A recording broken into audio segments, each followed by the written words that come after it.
Ben de şu an Ataşehir'deki yerimdeyim. Horlama protezi kullanıyorum. Daha önceden horlama protezi kullanmadan önce horlama çok fazlaydı ve evde kimse uyuyamayacak dereceydi.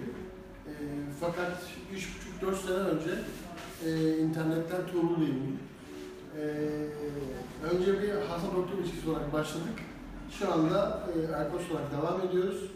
Horlama protezini kullandığınız zaman horlamanız kesinlikle ve kesinlikle gidiyor. Sanki bir bebekler gibi rahat uyuyorsunuz.